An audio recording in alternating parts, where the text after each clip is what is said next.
Alrighty. So this brewery started as Robert Simpson. It did, but I don't like to talk about that. Why the name change and such a drastic name change? Why the third name change? We started out actually as Simcoe Steam Brewery. Ah, see, I didn't even know that. Yes, and about a week before we were to print all of our packaging, I got a call from a guy named Fritz Maytag. If you've heard of Maytag Appliances, that's who called me and he said, "Hey, I hear you're starting a brewery." "Yep, Simcoe Steam Brewery." "Well, I got a trademark on the word steam. If you name it that, I'm going to sue you." And so, of course... a trademark on the word steam? A trademark on the word steam. I couldn't believe it. You should trademark the. I know. Or It's the same thing. It's ridiculous. Anyways, long story short, I did not decide just to go with Robert Simpson, who owned the Simcoe Steam Brewery and was the first mayor and the first brewmaster of Barrie. So we kind of just sort of came up with the name at the last possible moment. And we made some pretty boring beers when we started, too. I remember just one from my time, and I think that was the Confederation. Yes. Yeah. Can we move ahead now? Oh, yeah, we can. You're depressing me. I'm going to split my fucking wrist. I actually had a question sent in to me last night, right before I went to bed, and this was at like 4 a.m. And it was to ask you guys what you're on when you make your labels. My wife and I, well, my wife really is the one driving the creative side of the business, and she's probably on sleep deprivation. If you asked her 20 years ago, she might have been on something, but now it's just sleep deprivation probably. But yeah, we're a little more hippie than most. And how long has the brewery been open? 7 years now. How many employees do you have? 25. Back to better questions. So I was reading that you've had some really interesting guests to the brewery. A premier, a finance minister, anyone else cool?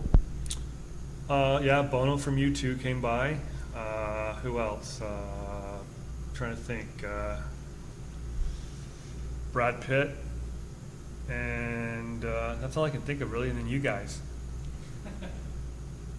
I'm fucking lying. I was gonna say, if Bono was here and you didn't hit him, I would be kind of disappointed.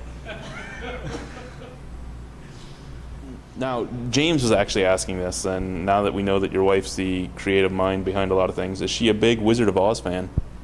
You know that the name Flying Monkeys comes from a sign on our back door that says, "Don't make me get my flying monkeys." And it's like a little place where the kids have to hang up their knapsacks. That's the story behind the Flying Monkeys. But we both are Wizard of Oz fans, for sure. I kind of want that sign. Yeah, I know. So, new tanks coming in, as we talked about. Yeah, It's going to make this window a little more crowded. it will. Yes, full capacity. Can't grow any more inside this building when the new tanks arrive. 2 arrived on Saturday. Now, after the tour of the brewery, here's a question we need to ask. How do you get the tanks in there? We have like a little rooftop there that just opens up and we just drop them down with a crane. Takes about 45 minutes a tank. It's pretty cool. Yeah. 7 o'clock in the morning. It's a lot easier Done than by we were 9. thinking. Yeah, it's not that bad. You can steal all of our tanks too, actually, if you just get a crane and take them out as well. We don't lock the roof. It's about 4,000 pounds, but we don't lock it. Me and Paul and Ken could get that up, Yeah. I'm sure. Hoppiest beer on earth. Why? Why not? Why not? It's one of those mountains that we needed to climb. Say we did it, but we had fun doing it. So it was a good little experiment, and that experiment we're going to do again this year. Bump it up a notch. Oh, good. We'll have to send somebody to Barrie then. I'm blind, so I'm out. You don't have a license. Yeah. You got your DD, do you? How has the beer market changed since you opened up? That's a good question. I think it's really matured in a good way. I mean, I think more people are really involved in the craft movement. We see it. Regular, people you might not think that would enjoy, custom craft, pilot brews are totally into something weird and off the wall, which is great for us. I mean, it just helps us grow the market and do more experimentation. But I really do see a switch and change in people's idea of what beer is. Vision. Did that make any fucking sense at all, or was A that little just bit. bullshit? Makes sense to me. Okay, fair enough. I was Vision like- and values. What? I lost are my they? train of thought about like 3 sentences ago. So, sorry. Vision and values. Vision and values. Yes. What about those? What are your vision and values with the company? Probably, I think our vision is to really create the most obscure left of center beers possible in Canada, and to be known for that. For sure. And your slogan, "Normal is weird." Yes. Normal is weird. Today's day and age. You got to go beyond just that whole principle of normalcy. That's why we have a basement full of 300-pound albino and a bunch of tattoo-covered guys. I would like to see that basement. Really don't want to look at it much. Fair enough. Thanks.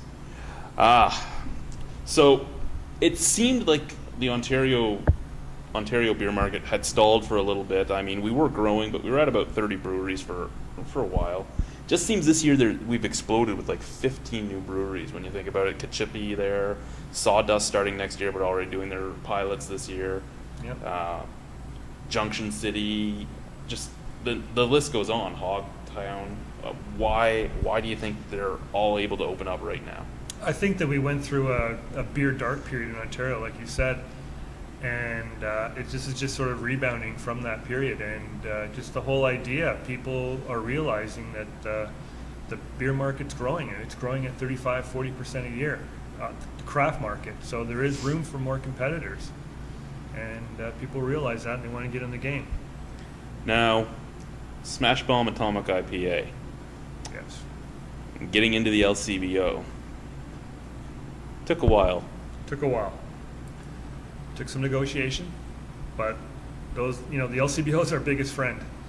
Really are. They really support the craft movement. So we're all we worked it out pretty quickly, within a couple months, and we had all the new artwork and made some modifications that both parties were happy with, and that was it. We got the bottom line is we both wanted to get to the beer to the market, and that's really what we focused on.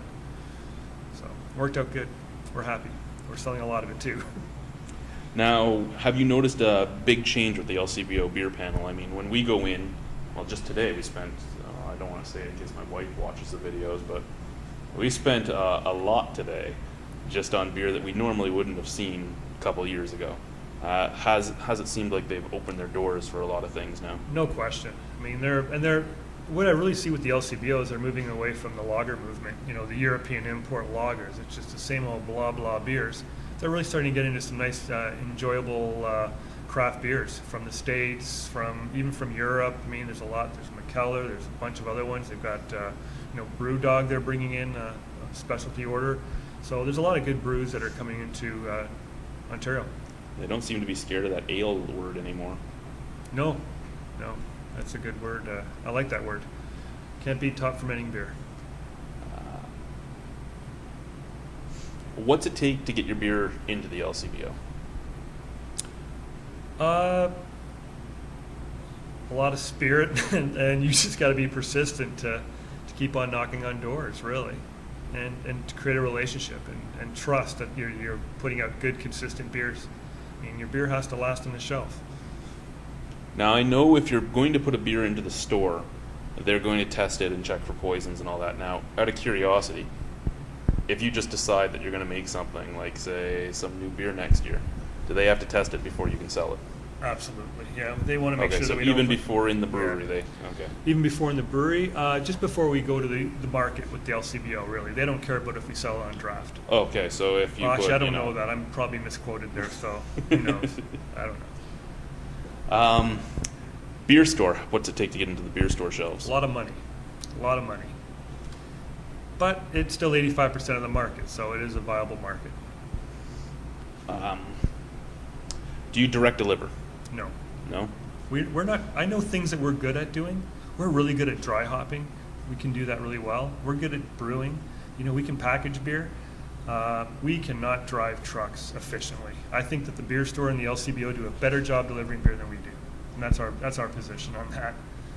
So we'd rather focus at the end user, checking for dates and things like that, date coding and all that at the store level, but getting the beer there, we're not good at it. Now, other than Ontario, do you distribute anywhere else? Yeah, we go to Manitoba, We go to Sweden, we go to New Sweden? Brunswick, we go to, and we're just actually working on Alberta and BC right now. And do you work with a distribution company for that? Yes. Okay, so you send it there and they take it from there, or do they come and Yep. get it? No, we drop them, Okay. we ship it and run. Now, you can notice right now a big insurge of pseudo craft brews. Yes. Shock top, everything else. How do you feel it affects the industry itself? Oh, I think it's awesome. I'll tell you why. Just because it puts more of a limelight on the craft industry in general. And most of the people that investigate craft beer, they do their research and they know if it's a pseudo craft brew or not.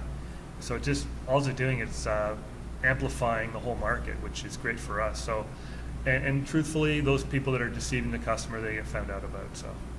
I did have one brewmaster that was saying that he loved the pseudo craft brews because it was like Pandora's box. Once you started getting people off of the normal adjunct lager, For sure.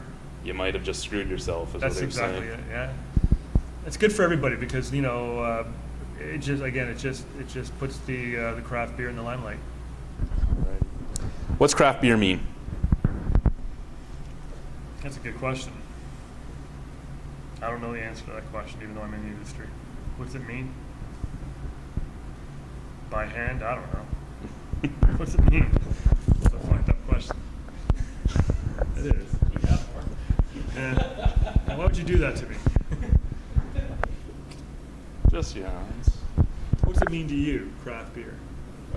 I'm the guy with the mic here. I know, but I'm asking. I don't know. It's whatever. It's craft beer, man. So, most craft beer has just 4 ingredients in it: water, malt, hops, yeast. Now, some people know some of the things that are in the macro beers that others don't. Major things that most people know: food coloring, rice. What else might you find normally in a big brew that you wouldn't find in yours? Well, I think the big thing is probably glucose, sugar.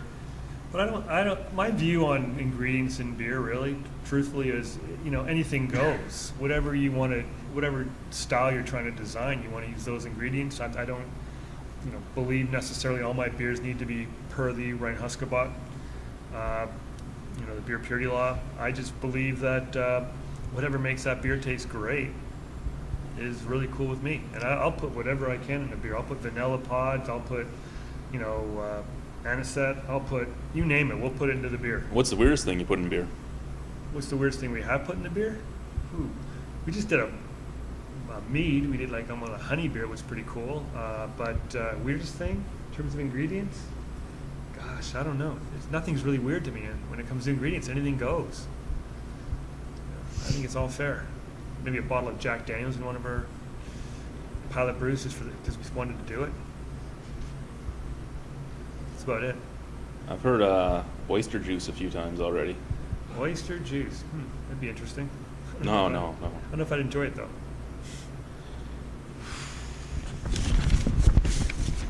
Let's see the questions. Come on.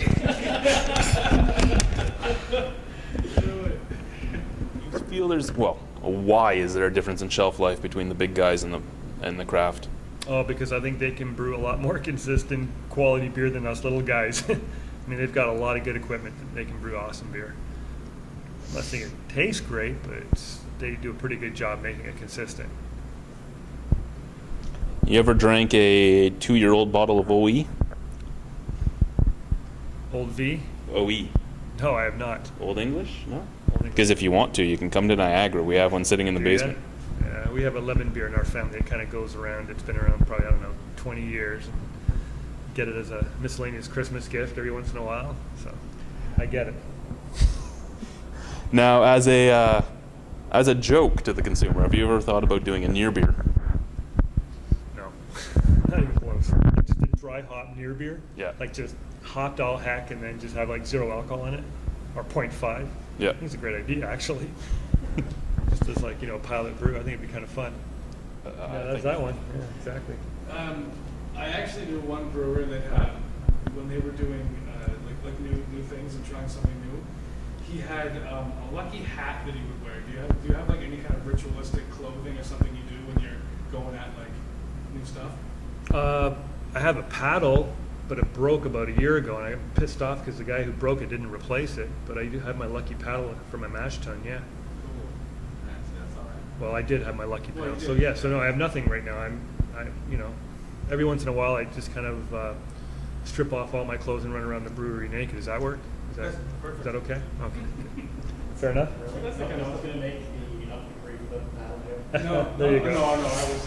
Yeah. I was just Down. thinking about how the view would suck up here if that was happening. Yeah, it probably would too. Yeah. The glare. There, yeah. You know, I like to sample anything. If anybody that enjoys sampling beer, I mean, they sample food, sample whatever. Sensorically, you want to do that. I love it. You ever made any cider? I have not. No. No desire either. You ever I have a made? desire to distill though. I definitely want to distill one day. I saw something about that on a website. Is there a micro distillery in the works? Yes, there is. There always is. Have you ever made a beer that gave you violent diarrhea? Have I made a beer doing that? No. No. No. Try making the cider. Ah, you guys have had success with that, have you? Yes. I have not had success with that. A 5-day bout. Yeah, but don't get me wrong, I've made bad beer in my time, and I've done it pretty good. So, and anybody that says they haven't are liars. So when you came into this, did you feel you were ready, that you had enough experience to do this on No, the not at grandeur all. scale? No, I always say this, for every mistake you make, I make about tenfold the number of mistakes. And I say that to my staff too, is like, you know, mistakes are inevitable. You just hopefully you can, you know, get through them and move on. But that's what life's about, mistakes. And I do a lot of them. I still do, a lot. Now here's a question that we were told by our good friend at the Flying Bison Brewing Company, which, you know, just isn't as cool as a Flying Monkey, but Flying It's a lot. Monkeys, plural. There's more than one. of us well, around here. monkeys. Hmm. But I mean, it is a lot bigger than a flying monkey or monkeys. Anyway, he said one of the questions that nobody ever asks in the States, which hurts some of their breweries, is, do you know how to brew beer? Were you ever asked that when you started? No, I wasn't actually. Nobody ever asked that question. But the answer is yes. I still Well, come out there in the brew house. Well, you had a lucky paddle and everything. Yes, that's Yeah, true. Sure you knew how. Well, did I know how when I started? Barely. I mean, it's you have to learn the ins and outs of brewing. I mean, you don't know anything about dissolved oxygen. You don't know anything about, you know, micro counts and things like that. Those are all things you learn on the commercial side. I mean, anybody can do kitchen top brewing. It's when you scale up to, you want shelf life is the tough part of brewing. It's easy to brew, it's hard to package. Have you ever thought of canning instead of bottling? I've done it. I've done it really poorly, so I don't do it anymore. Yeah, I fucked that up pretty good. So I don't do it. I don't do things I'm not very good at after I learn my lesson. I have to pry here. How did you fuck it up really good? Uh, And in what way did it Just, go wrong? it's, you know, packaging is an art, and you need Yeah. to spend money to package effectively. It's hard to package on pieces of equipment that are small and not automatic. You know, trying to get the consistency and really trying to get the shelf life out of the package is tough, especially in a can. And I've seen a lot of the canners out there that are really junky. So Oh, I read online that you want the brewery to be a fun place to come for every day for your staff. How do you go about doing that? I think that we do fun things. We had our Christmas party, took everybody paintballing, and you know, we sample beer a lot. So we do a lot of fun things, and we work hard too, though. Did they gang up on you? They did not. Oh. I'm not that kind of boss. I'm just like everybody else, man. Just, you know, living paycheck to paycheck. I only asked because even if you weren't that kind of good boss, we would have ganged up on the boss with a paintball gun. I don't know, man. It's pretty it's scary in a paintball environment. Let me tell you, things whizzing around. It's the first time I ever did it. It was crazy. But we just make it fun. It's got to be a fun place to work. Do you enjoy having visits from 300-pound albinos or anyone else that comes through the door? I love visitors, man. These guys are what, you know, you guys are the guys preaching the gospel out there for craft beer. So, you know, I think it's great to see you guys and talk to you guys about beer. I love it. You know, once you get me going on beer, I talk about beer nonstop. And it's not just my beer, it's beer in general. I love beer. What's your favorite thing to cook? See, now you set me up, because I just told you I don't have a friggin' clue of the kitchen, man. I don't know what's going on in the kitchen. My wife is KD. Yeah, KD, yeah, I'm about there too, let me tell you. Yeah, ramen noodles. She burned With it it- last week. With a cheese slice on top? I don't know. I can barely do breakfast. So, Ramen noodles with a cheese slice on That top. sounds Yeah. great, actually. yeah, it does. You're going home to try that, aren't you? Yeah, but you got to put a little bit of butter in there too.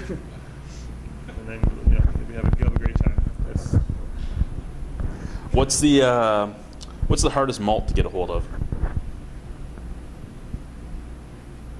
gosh, good question. I think we've had trouble with some honey malts and some. There's been a couple of malts we've had a tough time getting hold of. Hardest to work with? In my view, the hardest to work with, truthfully, would be your darker malts, like your chocolate malts and some of your. Oh yeah, probably your roast barley's pretty easy. Probably your chocolate malt is one of my toughest ones that I found to be delicate. Yep. Have you ever had, say, a Molson Canadian drinker that bought one of your beers and then tried to return it because it was bad? Oh yeah, everybody gets those. And we just smile and give them the money back and say, you know what? Thanks for trying. Join the ride. Don't mind. It's great when they have our light beer anti-gravity and they do the same thing. They're expecting a Coors Light and all of a sudden they get blasted with finishing hops and flavor and they're not used to it. And just That had more flavor than most macro lagers did. it sure does. Yeah, that's the fun part about it, being able to do that.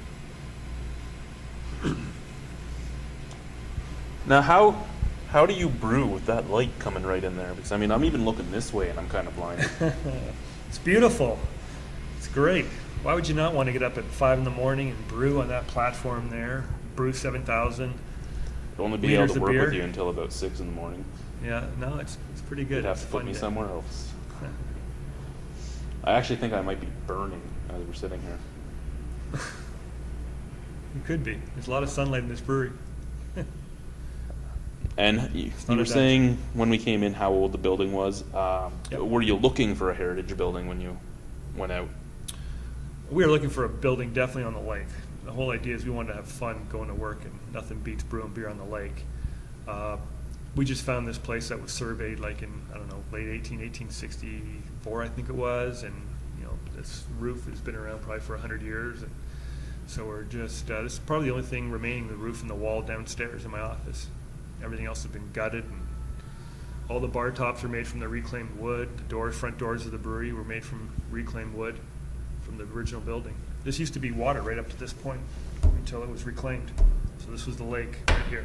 Really? Yep. It's all reclaimed back to the lake. That's a long way to go. It is. Do you ever think that our beer industry, our beer market here will be like in the States where you can find almost anything? Oh, I think so. Consumers drive markets, right? So we'll get there. Just take time. And hopefully when that change occurs, we'll be big enough that we can still live. Because margins will be cut dramatically, I'm sure, for everybody. The consumer will benefit. Well, thank you very much. Fuck off. No, I'm joking. I feel like I'm at home. Thank you. Thank you. I'm glad you guys made the voyage back out for 2 hours. It's pretty awesome. I just like giving you guys a hard time. we accept it. Fair enough. Thank you very much. Alrighty, so we're leaving. Santa has his beer. You guys want it back? Yes. Alrighty. Thank you. Yep. Much Have appreciated. a wonderful day. Bye-bye. Hello. Good day to you. Good day. Good day. So far, too. Alright, now we're good. Merry Christmas.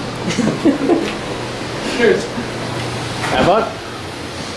Yeah, this one's gonna be really difficult. Yeah, Yeah. do you I'll help you get a guy. Do we have a guy? Okay, we have a guy. Alright, thank you very much. Much appreciated. High is not terribly warm. -1. Low -5 for tonight. That's what we could see some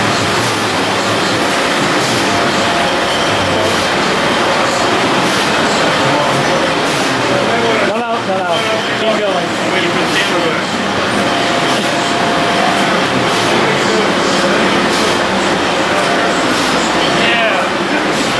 Bring his camera back.